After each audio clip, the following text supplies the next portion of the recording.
বন্ধুরা, আপনাদের সবাইকে স্বাগত। আজ আমরা আলোচনা করব এমন একটি চুরির গল্প যা শুধু বাংলাদেশকে নয়, সারা বিশ্বকে অবাক করে দিয়েছিল।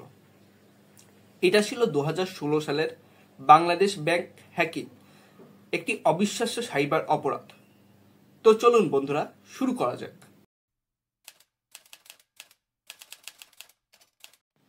ঘটনা 2016 সালের ফেব্রুয়ারি।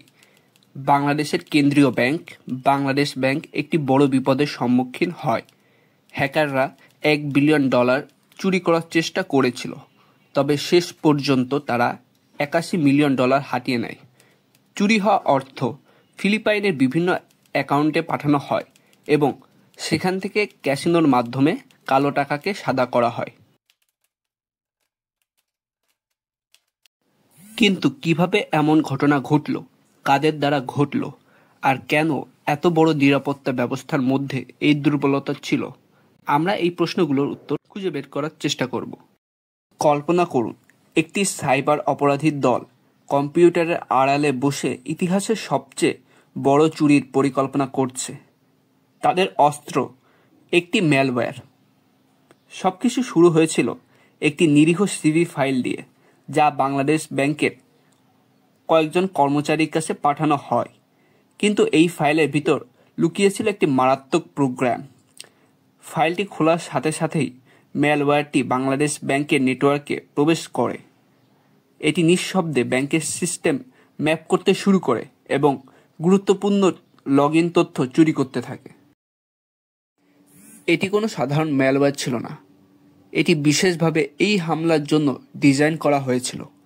এটি কয়েক সপ্তাহ ধরে নিঃশব্দে তথ্য সংগ্রহ করছিল এবং সুইফট সিস্টেম কিভাবে কাজ করে তা বুঝতে শিখেছিল। সুইফট হলো society for world wide interbank financial telecommunication, যা একটি বৈশ্বিক বার্তা বিনিময় নেটওয়ার্ক যা নিরাপদ আর্থিক লেনদেনের জন্য ব্যবহৃত হয়। হ্যাকারদের চূড়ান্ত লক্ষ্য ছিল এই সিস্টেমের দুর্বলতাকে কাজে লাগানো।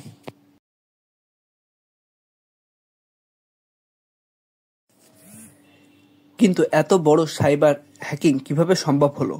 চলুন এর কারণগুলো বিশ্লেষণ করি।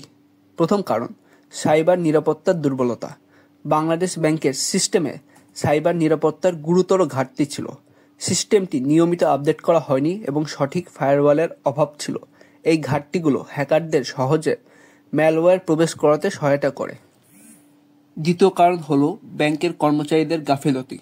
ব্যাংকের কর্মীরা শুরুতেই সন্দেহজনক কার্যক্রমগুলো শনাক্ত করতে ব্যর্থ হন। ব্যাংকের প্রিন্টারে সন্দেহজনক গতিবিধি লক্ষ্য করা গেলেও তারা কোনো পদক্ষেপ নেন নাই। এমনকি হ্যাকিং সম্পর্কে সতর্কবার্তা প্রাপ্ত হলেও তা উপেক্ষা করা হয়, যা পরিস্থিতি আরও জটিল করে তোলে। তৃতীয় কারণ হচ্ছে ছুটির সময়ের সুযোগ গ্রহণ। হ্যাকাররা কৌশলগতভাবে সাপ্তাহিক ছুটির দিনকে টার্গেট করেছিল। বাংলাদেশে শুক্র শনি সাপ্তাহিক ছুটির দিন, আর আমেরিকাতে রবিবার সাপ্তাহিক ছুটির দিন। হ্যাকাররা বাংলাদেশ ব্যাংক থেকে প্রায় $1 বিলিয়ন চুরি করার চেষ্টা করেছিল, তবে তারা সম্পূর্ণ টাকা হাতিয়ে নিতে ব্যর্থ হয়।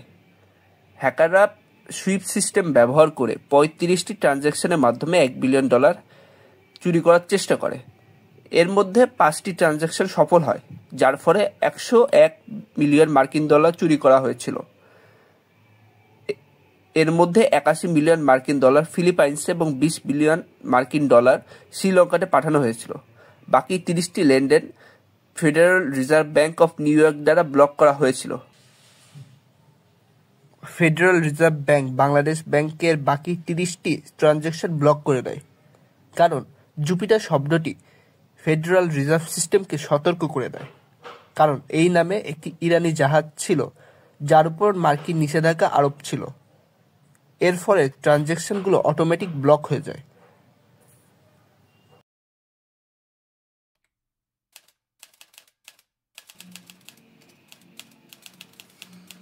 এই ঘটনা সারা বিশ্বে আলোড়ন সৃষ্টি করে। বাংলাদেশের কেন্দ্রীয় ব্যাংক এবং বিশ্বব্যাপী অন্যান্য আর্থিক প্রতিষ্ঠানগুলো অবিলম্বে তদন্ত শুরু করে। কিছু অর্থ উদ্ধার করা গেলেও চুরি হওয়া $81 মিলিয়ন আর ফেরত পাওয়া যায়নি। এই ঘটনার জন্য অনেককে দোষারোপ করা হয়েছিল। ফিলিপাইনের ব্যাংকিং সেক্টর এবং ক্যাসিনোগুলোর দুর্বল নিয়মগুলো এই অর্থ পাচারকে সহজ করে তুলেছিল। এই ঘটনার পর থেকে বাংলাদেশ ব্যাংক এবং অন্যান্য প্রতিষ্ঠান তাদের সাইবার নিরাপত্তা ব্যবস্থাকে আরও শক্তিশালী করেছে।